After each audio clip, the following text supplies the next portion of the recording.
Our hearts are free. We just have to have the courage to follow it.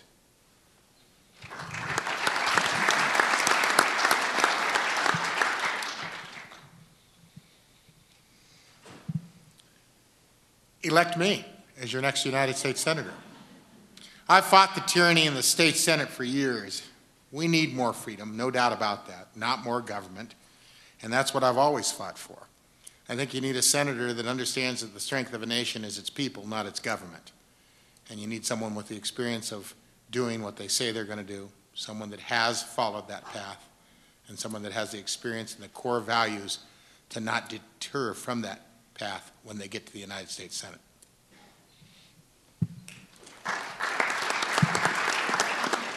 We definitely need to return to our constitutional roots, which define what government should do and shouldn't do. We need to prevent them from redefining the Constitution to allow them to force us to do these things.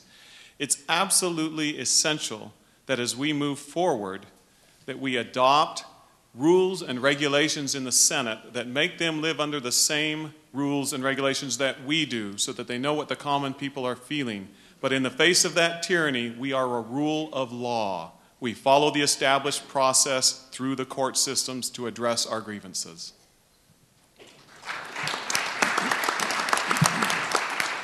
We're doing it. Come November, we're going to throw them all out. So it's going to happen. And all you have to do is look at what the Tea Party's doing. These are citizens who are awakened and are making it happen. That's why there's all these people up here, because none of us were involved in politics other than Don, but we've awakened and we're going to change this thing. And come November, we're going to see a tectonic change. Don't hold your breath, baby. Some big stuff is about to ready to happen.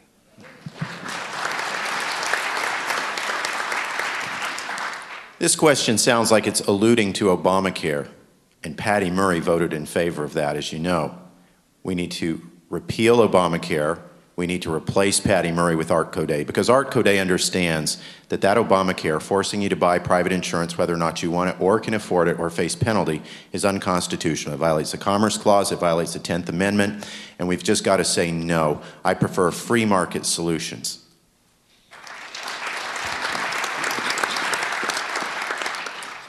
And now a 15-second response, beginning with Skip Mercer. What are your top 3 priorities in government?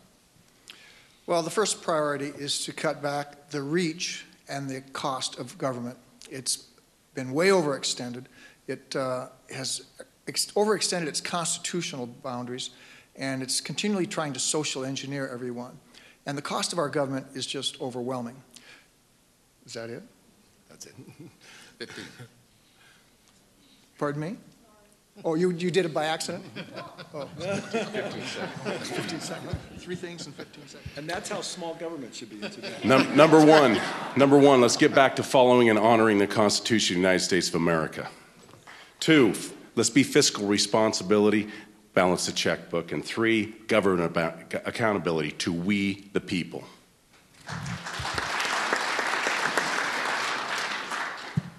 The number one priority, I believe, needs to be open, transparent government so that you and I can hold our government accountable.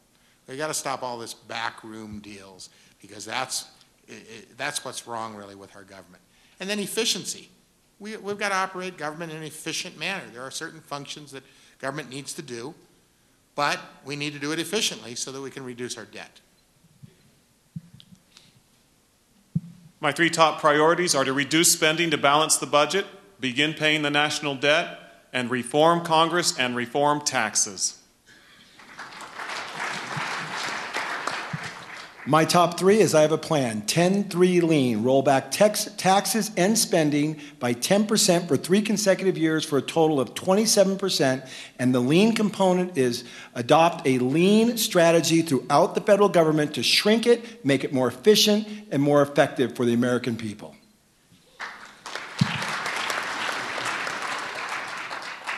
Fiscally conservative, constitutionally correct government, outstanding affordable health care, and peace through strength.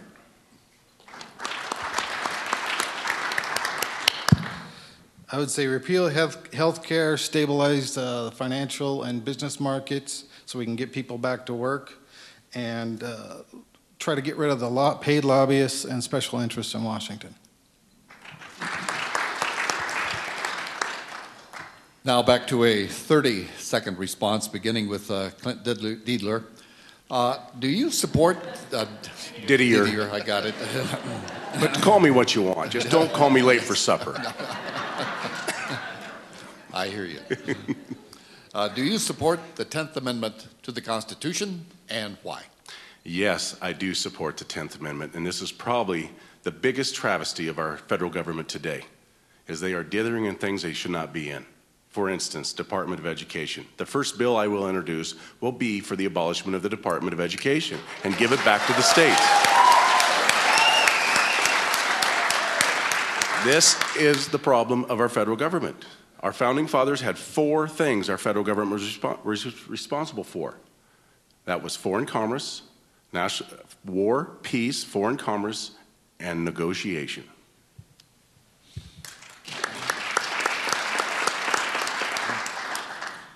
Absolutely. In fact, my first year in the State House of Representatives, I received a little award from the Founding Fathers group. It was called the Founding Fathers Award for submitting legislation to require the federal government to honor the 10th Amendment. It was the 10th Amendment resolution. And, you know, the 10th Amendment was necessary in order to get the states to ratify the Constitution because they were so afraid of a strong federal government. They want to make it very clear that any powers we haven't specifically given this new federal government remain in the hands of the people in the states. There was a reason for that, and we have gone way beyond that, and we've got to get back to it. And the question is, why would I support it? Because it's part of the Constitution, and when you serve in public office, you take an oath to uphold the Constitution, and I take that seriously. Most definitely in favor of the 10th Amendment. It was one of the main advocates for the states and their rights. It goes hand in hand with the job of senator. My job, and the job of any of these men if they are elected, is to represent Washington State, not the federal government. We may have changed how senators are elected by direct vote, but we never changed their job description. They are to be an advocate for Washington State and nothing else.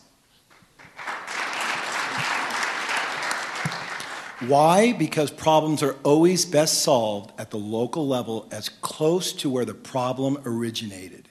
And that is how we solve problems, and that's why the 10th Amendment is so important. For instance, if you want to buy car insurance or health insurance, would you have your Uncle Jack in Oklahoma tell you what to buy? No, because Uncle Jack doesn't know anything about anything. Well, basically, the federal government is acting like Uncle Jack, and they don't know Jack. We want it at the local level.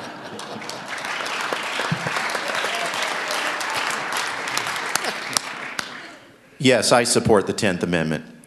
We must remember, the United States was the child of the 13 states.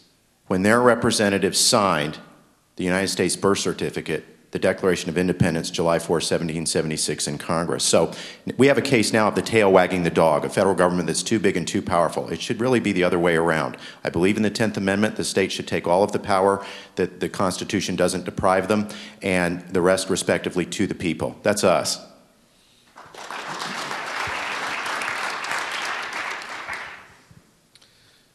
I also believe in the 10th Amendment. Just like I believe in trickle-down economics, I believe in trickle-down tyranny, and that's what this would create if we let state rights go away. Thanks.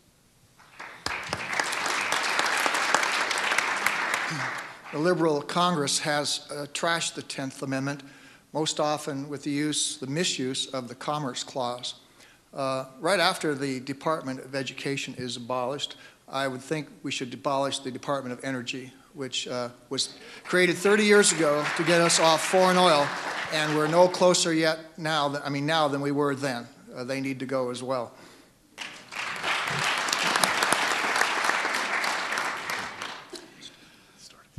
This question now, beginning with Don Benton, and 45 seconds to respond. Can states offer sanctuary to illegal aliens? And can states regulate their borders in regard to illegal aliens? Offering sanctuary to illegal aliens is not constitutional, it's not common sense, and it's not in accordance with the basic principles of law and order. We must